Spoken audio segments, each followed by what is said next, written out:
संसार के सत्य की चर्चा करते हुए जब संत कहते हैं तो संत कहते हैं कि सत्य एक अमृत है जिसे पी करके अमर हुआ जा सकता है। मैं आज इसी बात को पलट के बोलूंगा, क्योंकि दूसरी भाषा में सत्य को कड़वा कहा गया है, कठोर कहा गया है। तो मैं आज कठोर शब्द का ही प्रयोग करने वाला हूं। मैं कहता हूं सत्य एक जहर की तरह है, जिसे पी लिया जिसने, उसे तो निश्चित मरना है। मरने का तात्पर्य है उससे ये संसार छूट जाना है, इस जीवन को छोड़ देना है। वो इस भ्रम जाल से हट जाता है, यानी संसार रूपी जो बादल, उस पर मिथ्या रूपी जो भ्रम जाल फंसा हुआ है वो आता है, उस भ्रम से बाहर आ जाता है। इसको हम मृत्यु भी कहते हैं, यानी संसार से अलग हो जाना। एक अचानक से उसे सत्य का पर्दा जब हटता है, असत्य का जब पर्दा हटता है तो सत्य से दीदार हो जाता है। तो वो जो था वो नहीं रहता है, पूर्ण रूप से बदल जाता है, जिसे हम मरना भी कहते हैं। यानी जिसने सत्य को पिया वो मर जाता है, उसकी समस्त बुराइयां मर जाती हैं, उसके समस्त भाव जो बुरे थे वो मर जाते हैं, उसकी समस्त विचार जो बुरे थे वो मर जाते हैं, उसकी जो सोच संसारिक थी वो मर जाती है। इसीलिए हम कहते हैं कि जो सत्य को पी लेता है वो मर जाता है। जिसे पी करके मदमस्त भी हो जाता है, जो इसे नहीं पीता है वो बर्बाद हो जाता है। कहने का तात्पर्य यह है, बर्बादी से क्या मतलब है? बर्बादी से तात्पर्य यह हो जाता है कि जब तक आपको सत्य नहीं पता है तब तक आप यूं ही जन्म जन्मांतर से भटकते आ रहे हो। जब से ये सृष्टि रची है तब से आपकी उत्पत्ति है, और तब से आप तमाम योनियों को भोगते हुए, कष्टों को भोगते हुए, परेशानियों को भोगते हुए, दुखों और क्लेशों को भोगते हुए जीवन जीते चले आ रहे हो। कभी पशु बनते हो, कभी कीट पतंगे बनते हो, कभी नाली के गंदे कीड़े बनते हो, कभी मानव बनते हो, कभी वृक्ष बनते हो। ये सब जब से होता आ रहा है, जब से आप सत्य से भटक गए हैं। यानी जब से आपने सत्य का त्याग किया है तब से आप भटके हुए ही हो और अपने निज मार्ग को नहीं पा सके हो। आज भी भटके हुए ही हो। तो जिसने सत्य को नहीं पिया है, जिसने सत्य को नहीं जाना है, उसे तो नष्ट ही होना है। और अज्ञानता में ऐसे ही रोते गाते बिलखते तड़पते और संसार में सुख भोगते हुए, इस संसार को ही सत्य मानकर इसी संसार की यातनाओं को झेलते हुए रोते रोते मर जाते हो।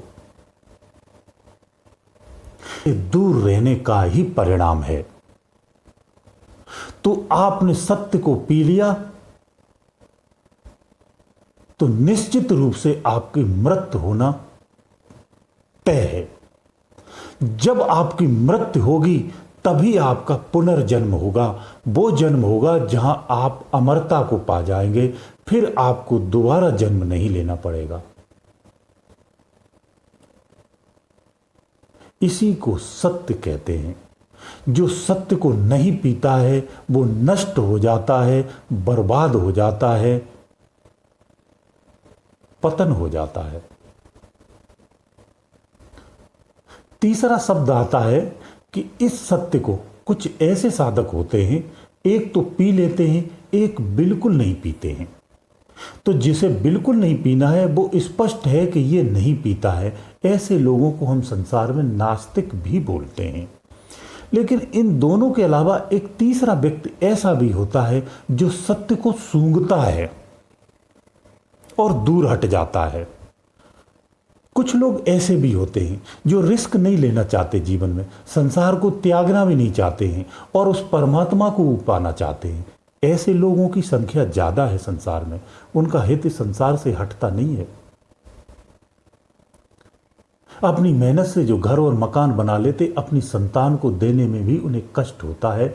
उन्हें जब सत्ता हस्तांतरण नहीं करते हैं तो बाप और बेटे का भी संघर्ष होता है, जो जग जाहिर है आप जानते होंगे। और उसी स्थान पर बूढ़े होने के बाद भी सत्ता हस्तांतरित हो भी जाती है तो भी मानसिक रूप से वो उसी में ही लिप्त रहते हैं। यही भ्रम है, यही बंधन है, यही दुख का कारण है, यही नाश का कारण है। तो ऐसे लोग सत्य को सूंघते हैं।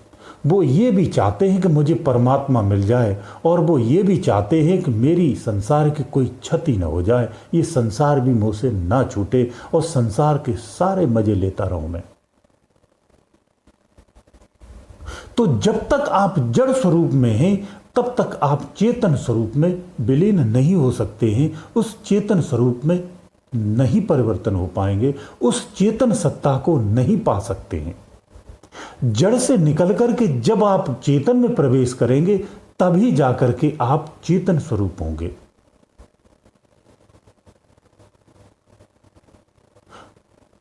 ऐसा कदापि नहीं है कि संसार के सारे सुख भोग लो, सारे आनंद ले लो और इसी संसार में मौज मस्ती करते रहो। इस संसार का एक भी अवगुण छोड़ो नहीं और उस परम तत्व को भी पालो।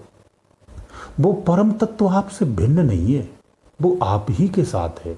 उसने आपको नहीं त्यागा है, आपने उसे त्यागा है, क्योंकि आपने सांसारिक मलिनता को अपने कंधे पर, सिर पर रख रखा है। इसलिए आप उससे भिन्न हो, वो आपसे भिन्न नहीं है। इसी मलिनता को उतारना ही कहते हैं मर जाना। तो जो लोग सूंघते हैं ना, सूंघने वाले, इनका कोई मालिक नहीं है। ऐसे लोगों का न तो संसार में भला है, न ही उस अध्यात्म में भला हो पाता है। न वो इधर के होते हैं न वो उधर के होते हैं। वो दो नाव में पैर रख करके अपने आप को नष्ट कर लेते हैं। तो सूंघने वाले लोग बहुत खतरनाक होते हैं। इन सूंघने वाले लोगों से बचना चाहिए। ऐसे सूंघने वाले लोग, इनकी जो संगत में रहता है ये उसे भी नष्ट भ्रष्ट कर देते, क्योंकि उपदेश बहुत देते हैं, ज्ञान बहुत, लोगों को समझाते बहुत। ये कर्म में खुद विश्वास नहीं रखते हैं लेकिन लोगों को कर्म की प्रेरणा देते हैं। ये सूंघने वाले लोग ही होते हैं। तो हमें सूंघने वाले लोगों से बचना है, सूंघने वाले लोगों से दूर रहना है, नहीं तो आपको भी ये, आपकी भी नैया डुबो देंगे, आपके जीवन को भी ये नष्ट कर देंगे। ये इनसे बचना है, इनकी बातों को नहीं सुनना, इनकी संगत में नहीं जाना है, इनके अमल नहीं करना है। ये सूंघने वाले लोग बड़े खतरनाक होते हैं, ये बड़े दुविधाजनक होते हैं। परमात्मा भी सोचता होगा कि ये सूंघने वाले लोगों को तो मैंने नहीं बनाया था, ये कहां से विकृति पैदा हो गई। ये मानव विकृति होती है। उस परम तत्व को पाना है तो सत्य को पीना पड़ेगा, और सत्य को पीने वाला बिरला ही होता है, बहुत बिरला होता है। ये सबके बस की बात नहीं है। ज्ञान बखान कोई भी करता हो, बड़ी बड़ी बातें कोई भी करता हो, अपने आप को सूरमा कहता हो, लेकिन इस धरा पर कुछ ही सूरमा हैं जो इस सत्य को पीते हैं। क्योंकि जैसे ही वो सत्य को पीता है संसार का उसका सब कुछ नष्ट हो जाता है। दो दो रोटी को भी तरस जाता है। कभी कभी ये भी स्थिति आ जाती है। जो सब कुछ खो देता है उसी को सब कुछ मिलता है, जो सब कुछ नहीं खो पाता है उसे कुछ नहीं मिलता है। जिसमें खोने की प्रवृत्ति नहीं है उसे कुछ नहीं मिल सकता है, जिसमें त्याग की प्रवृत्ति नहीं है उसे कुछ नहीं मिल सकता है। सब कुछ जब त्याग दोगे तभी जाकर के कुछ मिलेगा। मरने के बाद ही नया जीवन होता है। जब तक आप मरोगे नहीं तब तक नया जीवन नहीं हो सकता है। इसीलिए कहते हैं सत्य को जो पी जाता है वो मर जाता है, जो हंसते हंसते सूली चढ़ जाता है वही शहंशाह है, और वही सारे संसार को पा जाता है, सारी सत्ता को पा जाता है, सबका मालिक हो जाता है। वास्तव में सच्चा साधक वही है, सच्चा शहंशाह वही है, सबसे बड़ा सूरमा वही है जो सत्य को पी जाता है। गुरुदेव दयालु।